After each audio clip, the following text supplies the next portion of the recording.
আমাদের এক বুজুর্গ ছিলেন, তিনি প্রতিদিন কিছু নেক আমল করতেন এবং এলাকার গুরুস্থানের মাইয়িতের জন্য এটাকে ইসালে সওয়াব করতেন। এলাকার মাইয়িত যারা আছে গুরুস্থানে, তাদের কবরের পারে দাঁড়াইতেন, ইসালে সওয়াব করতেন। তো উনি একদিন কবরের পারে দাঁড়ালেন, ইসালে সওয়াব করলেন, বাস চক্ষু বন্ধ করলেন যে কারা কেমন পাইল। তো উনি কাশফের হালতে দেখতেছেন যে ওনার তিলাওয়াতের সবগুলো এই যে কবরবাসীর সামনে যেটা পেশ করেছেন, এইটা নেওয়ার জন্য এই গুরুস্থানের সব মাইয়িতরা লাইন ধরে দাঁড়াইছে, এটা বিতরণ হইতেছে, কিন্তু একজন কবর থেকে উঠে না, সে কবরে শুয়েই রয়েছে। সব মাইয়িত লাইন ধরছে, কিন্তু একজন মহিলা লাইন ধরে নেই। এইভাবে করে ইসালে সওয়াব উনি করেন। যেদিনই ইসালে সওয়াব করেন, মোটামুটি ওনার ইসালে সওয়াবগুলো মুমিন মাইয়িতরা সবাই পায়, কিন্তু একজন নেই না, দরকার নাই। হ্যাঁ, অনেকদিন পরে একদিন এই পথ দিয়া যাইতেছেন মালিক ইবনে দিনার, তো উনি আবার ইসালে সওয়াব করেছেন।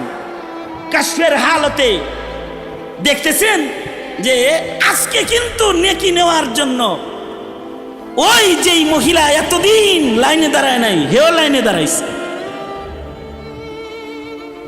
তো বুজুর্গ তাকে জিজ্ঞাসা করতেছে, নাই প্রতিদিন ইসালে সওয়াব করি, যাতায়াতের পথে সবাই নেয়, তুই নাস না, আজকে লাইনে খারাইছিস কেন? তুমি যা প্রতিদিন এ গুরুস্থানের পারে দাঁড়ায় করো। মরার আগে আমি এমন একটা হাফেজে কোরআন ছেলে রেখে আইছিলাম, যে দোকানদারি করে, কিন্তু সে দোকানে বৈশা বৈশা প্রতিদিন পাড়া পাড়া কোরআন মজিদের তিলাওয়াত করত। প্রতিদিন তার তিলাওয়াতের একটা হিস্সা নূর হয়ে আমার কবরে ঢুকত। তাই তোমার ওইটার দিকে আমার মুহতাজ হওয়ার জরুরত হয় নাই। কিন্তু গত কয়েকদিন আগে আমার ওই নেক সন্তানটা মরে গেছে, আমার ইনকাম সোর্স বন্ধ হয়ে গেছে। এই কারণে আজকে তোমার এই তিলাওয়াতটা আমার কাছে অনেক দাম, কারণ আমি যেটা লাইন খুলাইছিলাম ওই লাইনটাও মরে গেছে, বন্ধ হয়ে গেছে। ওয়ালাদে সালেহ যদি হয়, তাইলে ওয়ালাদে সালেহ থেকে পিতা মাতা নেক পায়। কবরেও যদি শুয়ে যায়, তার কবরের ভেতরে সব রেসানি হইতে থাকে। সবের যেমন একটা হিস্সা যায় কবরে। সন্তান যদি বৎকার হয়, তাহলে বৎকার সন্তানের একটা ধাক্কাও কিন্তু কবরে যায়। নেককার সন্তানের নেকির হিস্সা যেমন যায়, পাপিষ্ঠ সন্তানের পাপের ধাক্কাও কবরে যাওয়াটাই স্বাভাবিক। ময়দানে মাহশারে এই ছেলেগুলাই, যাদেরকে আপনি আমানতের হেফাজত না করে আজাদ ছেড়ে দিয়েছিলেন, মনে যা চাইছে তাই করতে দিয়েছেন, কোন শরীয়তের বাইন্ডিংস তাদের উপরে প্রয়োগ করেন নাই, এরা কিন্তু ময়দানে মাহশারে আল্লাহর আদালতে দাঁড়াবে। আর দাঁড়ায় বলবে, আল্লাহ একা দোজখে জামুকা, ওই জালেম বাপটাকে দাও, পদপিষ্ট করি তাকে, পায়ে নিচে তাকে লাথি মারি, তারে সুদ্ধা কবরে যায়। একা যাবো কেন? তার কোনো দায়িত্ব ছিল না? কাফেররা বলবে, আমাদের খালি ভুল না, আমাদের মা বাবারও ভুল আছে, শয়তান গুলারও ভুল আছে, আমাদের ওই মা বাপ যারা শয়তানের মুরিদ ছিল তাদেরও ভুল আছে, আমাদের একা দাও কেন? তাগরে আমাদের পায়ের নিচে দাও, তাদের পদপিষ্ট করে তাগরে লয়ে যায়। وقال الذين كفروا ربنا أرنا الذين أضلانا من الجن والإنس نجعلهما تحت أقدامنا ليكونا من الأسفلين। তাদের মর্যাদা দেওয়ার দরকার নাই, দাও তাগরে পায়ে পিষি। তাই এগুলো কিন্তু আমানত। যার একটা ছেলে আছে অথবা যার একটা মেয়ে আছে, ওইটা মালটা আল্লাহর দখলে আছে আপনার। সুতরাং এটার হেফাজত করা এটা একটা আমানত। এই আমানতদারি যদি নষ্ট হয়ে যায় তাহলে কিন্তু ইমানদারিও নষ্ট হয়ে যায়। এগুলো হলো পারিবারিক আমানত। আর কিছু কিছু আমানত আছে সামাজিক আমানত। ধন্যবাদ জানাই আমার আরাফাতি ভাই হাজী সাহেবকে, উনি ওনার সামাজিক আমানত রক্ষা করেছেন। করোনার ভেতরেও উনি নেতা, উনি প্রশাসনের সাথে যোগাযোগ করে জনগণের দিন চাহিদা পূরণের হক আদায় করেছেন। এইটা ওনার কাছে আল্লাহর দেয়া আমানত। কিছু মানুষের কাছে সমাজের মানুষের আমানত থাকে, কিছু মানুষের কাছে সামাজিক আমানত থাকে, সমাজের বিচারের আমানত থাকে, সমাজের দ্বীনি পরিবেশের আমানত থাকে। যদি এই আমানতের হিফাজতকার কোনো নেতা হয়ে যায় তাহলে সে ইমামুন আদিল হিসেবে সে আরশের ছায়ার নিচে জায়গা পেয়ে যাবে, ইনসাফওয়ালা শাসক হিসেবে জায়গা পাবে।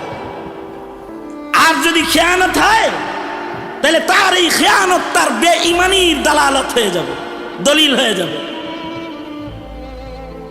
কিছু কিছু আমানত আছে রাষ্ট্রীয় আমানত, রাষ্ট্রের আমানত কিছু কিছু মানুষের কাছে থাকে।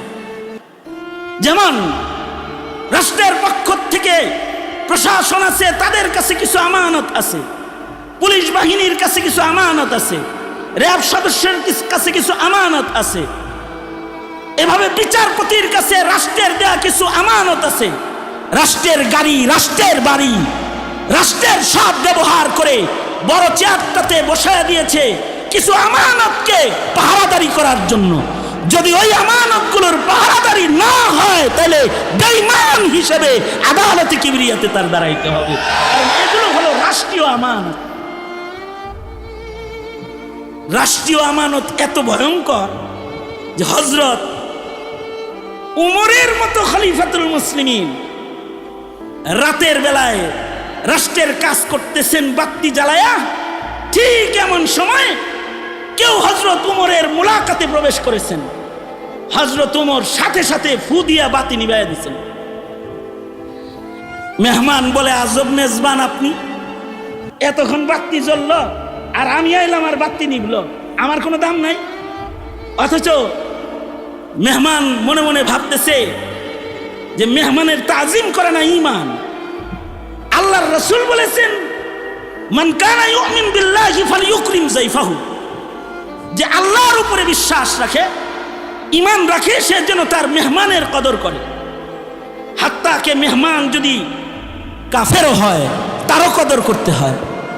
এ কারণে নবীজির মেহমান যখন ইহুদি হইছে, ঘরের মেহমান নবীজি ইহুদিরও কদর করছে। এত দুষ্ট মেহমান আসছে যে ইচ্ছাকৃত পায়খানা করে রসুলের ঘরের বিছানা নষ্ট করেছে। নবীজি তখনও মেহমানের চিন্তা করতেছে, ও কিন্তু বিছানা নষ্ট করে ভাগছে। আল্লাহর রসুল আফসোস করতেছে, হায় রে, আমার বাড়িতে এসে তার পেট খারাপ হয়েছে, কত কষ্ট না জানি করতেছে। নবীজির এই আখলাক ইহুদিকে দেখানোর জন্য আল্লাহ তাআলা ইহুদির ঢাল আর তরবারি ভুলে রাখিয়া সে চলে গেছে, হাইগামিতে দিছে দৌড়। সাথে যে তরবারি আনছিল এটার কথা তো ভুলে গেছে, ঢাল আনছিল ভুলে গেছে। ফের আসছে যে কিছু সামান রেখে গেছি। কারে সামান নিতে আইছেন এটা তো পরে, কিন্তু আপনার যে পেট খারাপ হয়েছে এটা আমার বলবেন না। আপনি যে অসুস্থ আমার মেহমান, আপনি বলবেন না? আমি আপনার তাজিম তাকরিম করতাম, সেবা শুশ্রূষা করতাম। মেহমান যদি ইহুদিও হয়, খ্রিস্টানও হয়, তাও তার কিছু কদর করতে হয়। মেহমানের মেহমান নেওয়াজিটা তো ঈমান। আর হযরত উমরের কাছে মেহমান ঢুকছে আর উনি বাতি নিবেছে। মেহমানের মেজাজ খারাপ হয়েছে যে এইরকম একজন খলিফাতুল মুসলিমিন, উনি আমি আইলাম আর বাতি নিবে এলো, কারণটা কি জানি? মেহমান বলতেছে, ওগো আমিরুল মুমিনিন, বাতি জ্বালায় বসেছিলেন, এতক্ষণ আলোতে রইলেন, দূর থেকে সফর করে আসলাম আপনার লগে মুলাকাত করব, আর আমি মেহমান আপনার ঘরে ঢুকলাম আর আপনি বাতিটা নিবেলেন, এটা কি করলেন? হযরত ওমর বলে, যে বাতিটা জ্বালানো ছিল এটা রাষ্ট্রীয় তেলের বাতি, এই বাতিটার ভিতরে যে তেল পুড়তেছে ওগুলো রাষ্ট্রের তেল, আর আমি ওমর এই বাতির নিচে বসে বসে রাষ্ট্রের কাজ করতেছিলাম। তুমি এসেছো, আমার রাষ্ট্রীয় কাজ বন্ধ, তাই রাষ্ট্রের বাতি বন্ধ। কারণ ময়দানে মাহশারে এর হিসাব আমি আল্লাহর আদালতে দিতে পারবো না, এটা আমানত, এটা আমানত। এইগুলো যেমন রাষ্ট্রীয় আমানত, হার মুমিনের কাছে এই আমানতটার চাইতেও অনেক দামি একটা আমানত আল্লাহ তাআলা প্রতিটা মুমিনের কান্দে দিয়েছে। যে আমানতের বর্ণনা আল্লাহ তাআলা আজমত শান সহকারে আল্লাহর কালামে করেছেন, ইন্না আরাযনাল আমানাতা আলাস সামাওয়াত, ইন্না আরাযনাল আমানাতা আলাস সামাওয়াতি ওয়াল আরদি ওয়াল জিবাল ফাআবাইনা আন ইয়াহমিলনাহা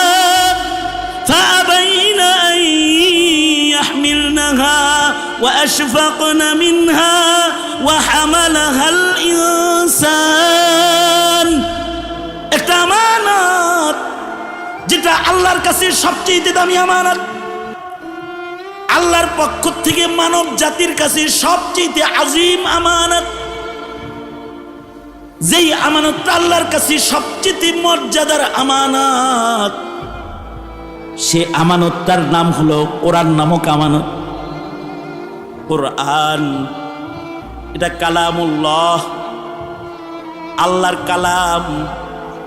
আল্লাহর জমিনে আল্লাহর কথা চলবে, আল্লাহর কথা থাকবে, এটা আল্লাহর ইচ্ছা। আমানতটা দিছে মুমিনদের কান্দে, মুমিনরা চাইয়া নিছে, অথচ এই আমানত আল্লাহ তাআলা আকাশকে সেধেছিলেন, আকাশ নেয় নাই, জমিনকে সাধছিলেন, জমিন নেয় নাই, পাহাড়কে সেধেছিলেন, পাহাড় নেয় নাই। শুধু মানা করেছে, নিব না নিব না নিব না, তা না, ভয়ে আল্লাহর সামনের থেকে জমিন পালায়ন করেছে, ভাগ্যা গেছে, আসমান ভেঙে গেছে, না আল্লাহ নিতে পারবো না, এটা আমরা নিতে পারবো না। কিন্তু মানুষ এই আমানতটা নিছে, যে দামি আমানত মানুষ নিয়েছে, সেই দামি আমানতের নাম হলো কোরআন। ও আমানতের নাম কোরআনের আমানত, যেটা প্রতিটা মুমিনের কাছে কোরআন আমানত। এটা আল্লাহর সবচেয়ে বড় আমানত। নবী যা দিয়ে গেছে আমাদেরকে, তার ভেতরে সবচেয়ে দামি আমানত হলো কোরআনের আমানত, সুন্নাহর আমানত, ইলমের আমানত। এই আমানত যদি আমরা হিফাজতকারী হই, তাহলে আল্লাহ তাআলা আমাদের উপরে খুশি। আর যদি কোরআনের আমানতের খিয়ানত কেউ করে, তাহলে আল্লাহ তাআলা তাকে গালি দিছে, জালেম বলছে, জাহেল বলছে। আল্লাহ তাআলা ময়দানে মাহশারও তাকে আসামি করে দাঁড় করাবে। ওয়াকালার রাসূলু, আল্লাহর রাসূল সেদিন আল্লাহর আদালতে দাঁড়ায় বলবে, ইন্না কওমি ইত্তাখাযু হাযাল কুরআনা মাহজুরা। ওগো আল্লাহ, এই যে আমার উম্মত, যাদের কাছে আমি কোরআনের আমানত রেখে আসছিলাম, তারা কোরআন বর্জন করে চলাফেরা করেছে, তারা কাফের মুশরিকের আদর্শকে গ্রহণ করে কোরআন বর্জন করে চলছে। ওগো আল্লাহ, আমি রাসূল নিজে ওদের বিরুদ্ধে তোমার আদালতে আজকে বিচারে মামলা দিলাম। ওদের বিচার না করা পর্যন্ত আমি ওদের সামনে থেকে সরব না।